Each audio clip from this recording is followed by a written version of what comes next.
Bien, esta es la segunda parte del video sobre las características de la educación en México en la segunda mitad del siglo XX y los primeros años del siglo XXI. Estábamos comentando que durante el sexenio del presidente Carlos Salinas de Gortari se llevó a cabo un acontecimiento de suma importancia que tuvo un impacto directo en el sector educativo de México. Estamos hablando del pacto político que se dio entre el presidente Carlos Salinas de Gortari y la lideresa sindical Elbester Gordillo Morales, quien a partir de este momento se empoderó tanto al interior del CENTE que fue pieza clave, pieza fundamental en los siguientes procesos electorales, tanto locales como estatales como nacionales. Incluso llegó a fundar su propio partido de nombre Nueva Alianza. Bien, estamos hablando que este momento político donde tuvo lugar la participación del Bester Gordillo Morales durante el sexenio de Carlos Salinas de Gortari, pues es algo determinante para el proceso educativo porque es a partir del apoyo de esta lideresa que los gobiernos van a estar tratando de pues justificar su política educativa, aunque en la práctica tanto el gobierno de Carlos Salinas de Gortari como los gobiernos posteriores eh, no llevaron a cabo esta finalidad que se propusieron de sacar del rezago educativo al país, y además tampoco pues llegaron a descentralizarla ni a mejorar la calidad tampoco, sino que las pruebas indicaban que cada vez más la calidad se iba deteriorando. Bueno, de esta manera pues estamos en el momento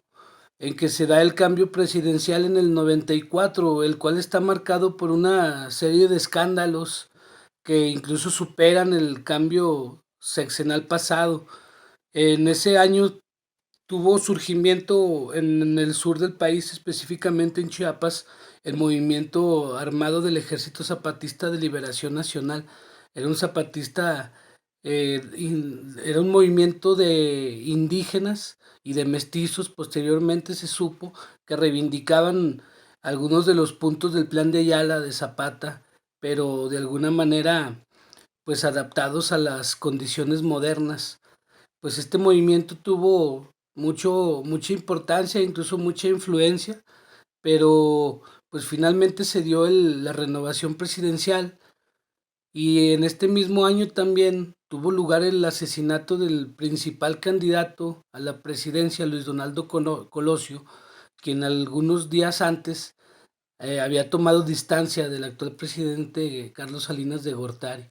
Estos escándalos pues estuvieron precedidos todos ellos por otros escándalos menos graves, pero que también de alguna manera tuvieron un impacto en el futuro económico del país, que pues fue la venta y el desmantelamiento de todas las empresas paraestatales que de alguna manera habían sido la base de los años dorados de México. Entonces, el fin del sexenio de Carlos Salinas de Gortari tiene la llegada del presidente Ernesto Zedillo, pero pues Ernesto Zedillo también se enfrentó a un momento muy triste económicamente hablando por la gran devaluación que se dio durante su sexenio, una devaluación pues muy importante donde prácticamente pues los cambios educativos no pudieron realizarse, los objetivos que como siempre son pues el progreso, el, el ir pues cada vez más llegando a todos los rincones del país, que aunque se avanza durante todos estos sexenios, pues no es suficiente la cobertura. Posteriormente, pues llegan los gobiernos panistas, llega primero Vicente Fox con grandes expectativas, todas las expectativas puestas en él, y pues prácticamente a pesar de las grandes ganancias económicas que el país tenía por los sobreprecios del petróleo, pues el sistema educativo no tuvo gran cambio, gran relevancia. Se vio una tendencia a dejar el control del sistema educativo a grupos empresariales, organizados en diferentes colectivos, pero pues hubo a lo mejor compras de tecnología como cañones, computadoras, particularmente en el sexenio de Vicente Fox, se compraron varias pantallas inteligentes, pizarrones inteligentes, algo de tecnología, pero hubo un mal planeamiento, hubo una mal planeación porque no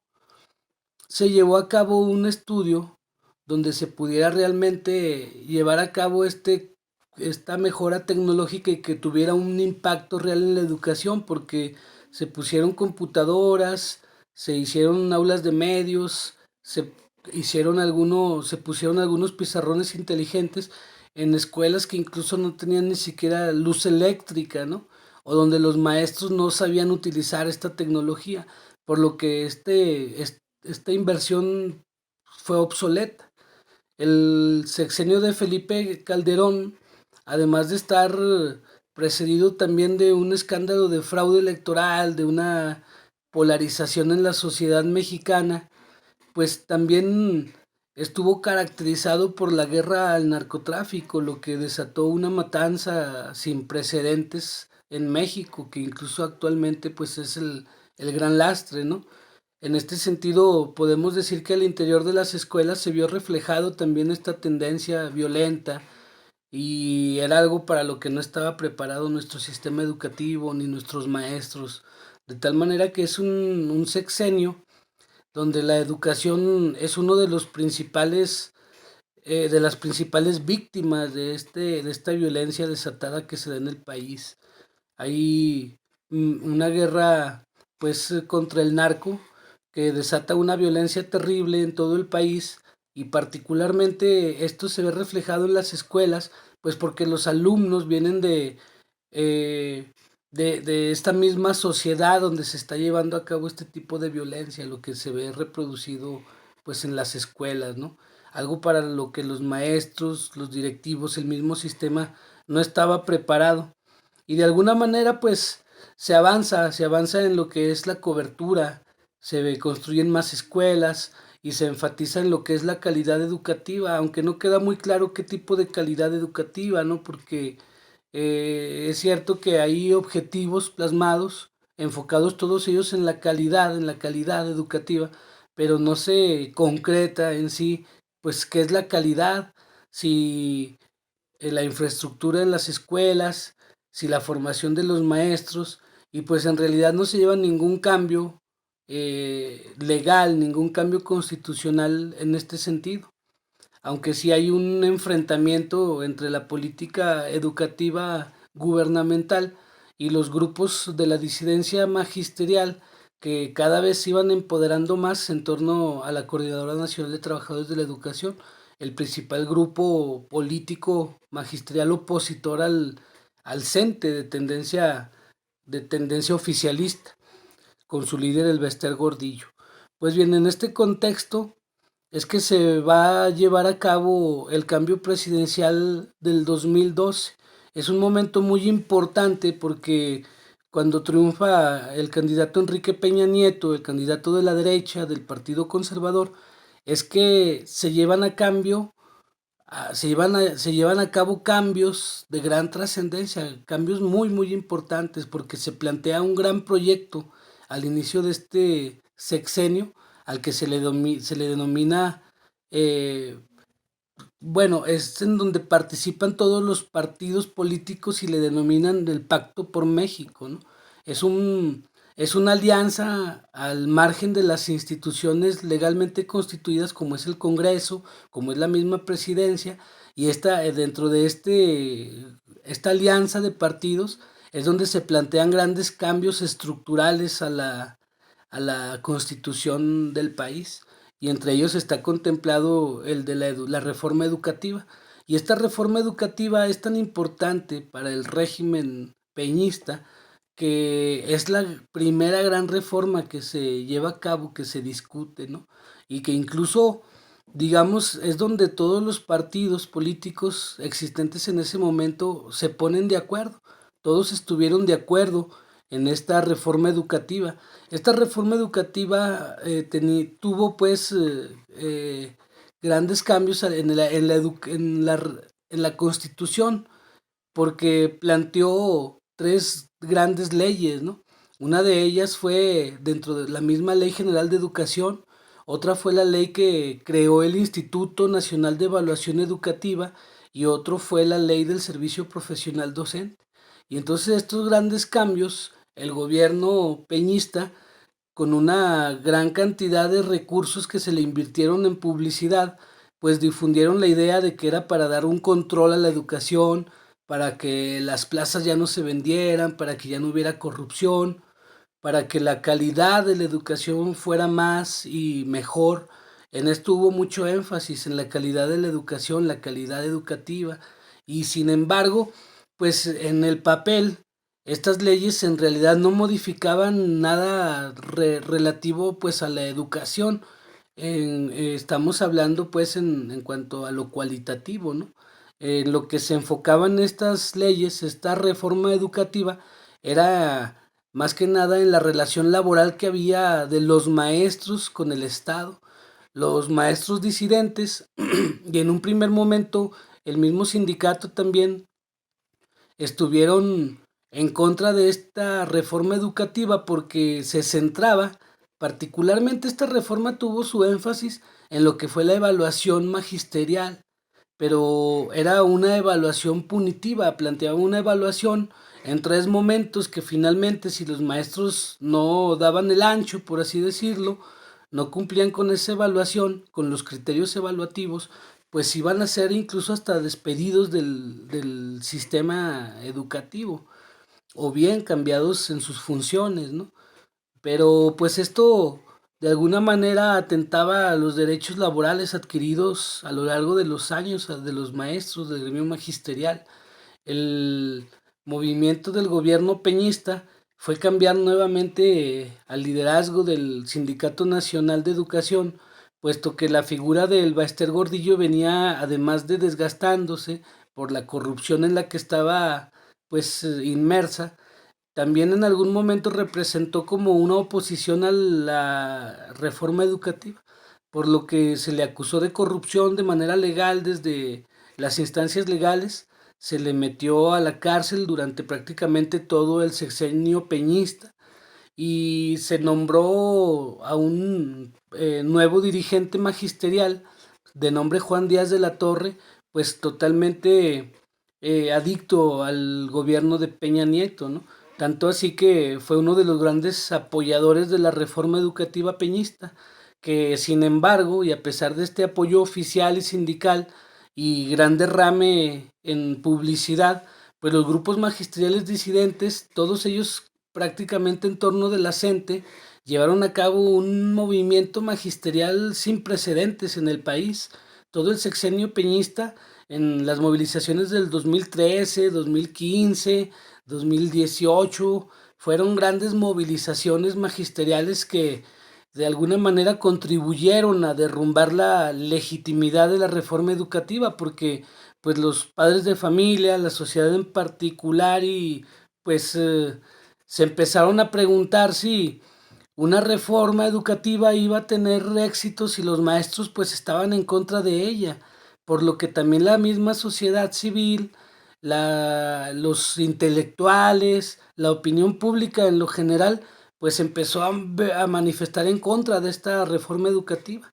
Podemos decir que las manifestaciones contra la reforma educativa fueron permanentes prácticamente durante todo el sexenio de Peña Nieto, por lo que a pesar de que se intentó a sangre y fuego, digámoslo así, imponer esta reforma, pues prácticamente nunca funcionó. Hubo muchos despidos de maestros que se opusieron a hacer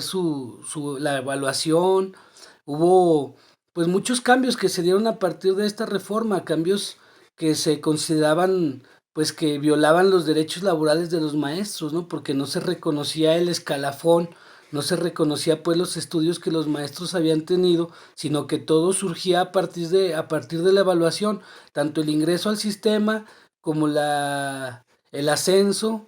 y también la permanencia dentro del mismo sistema, todo se medía por un examen.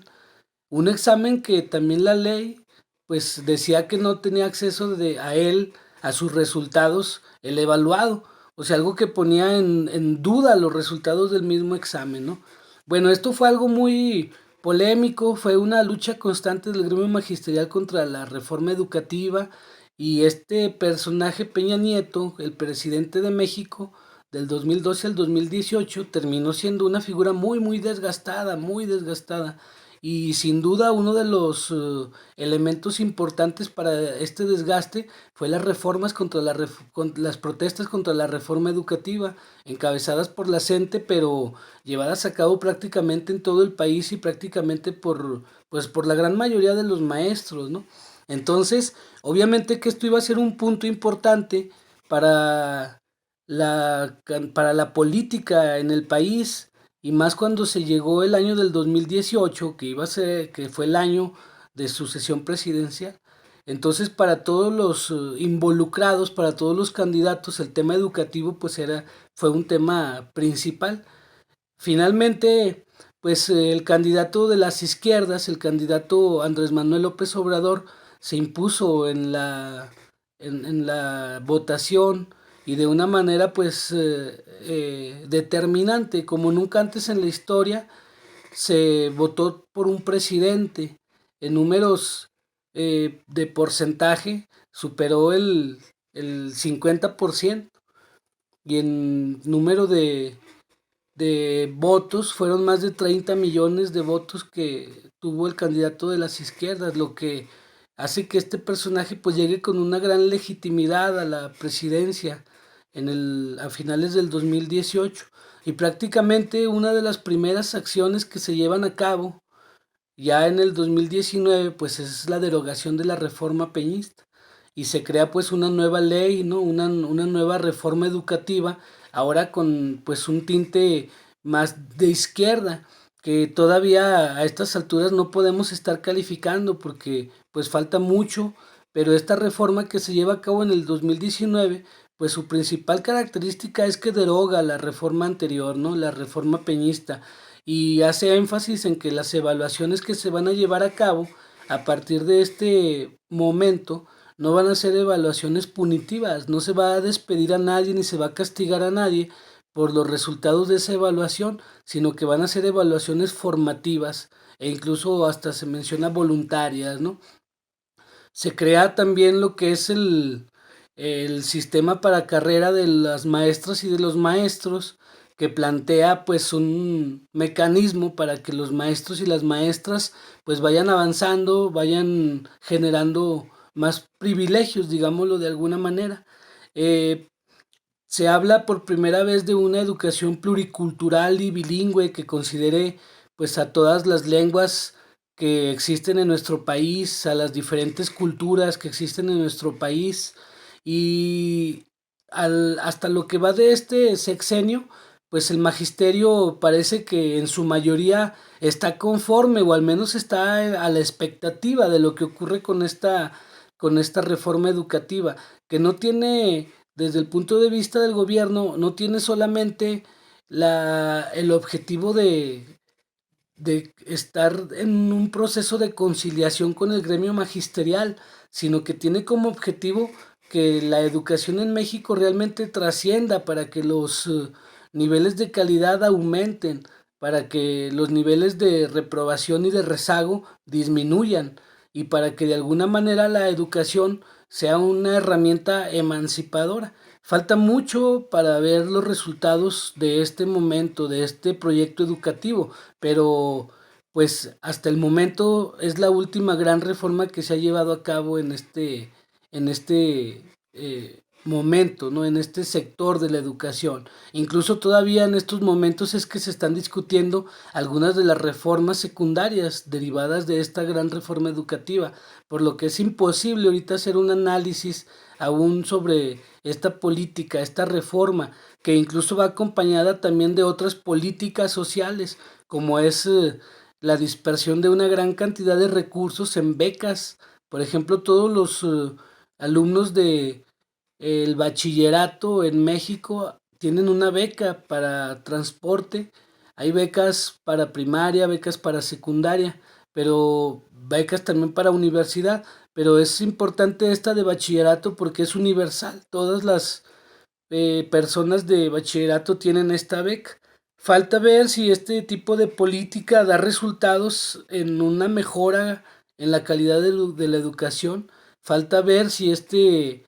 proyecto educativo pues realmente tiene impacto en la política, en el futuro de México, ¿no? Bueno, pues por mi parte es todo. Les agradezco mucho que me hayan acompañado en este brevísimo resumen de la educación en México durante la segunda mitad del siglo XX y los primeros años del siglo XXI. Eso es todo. Un saludo para todos.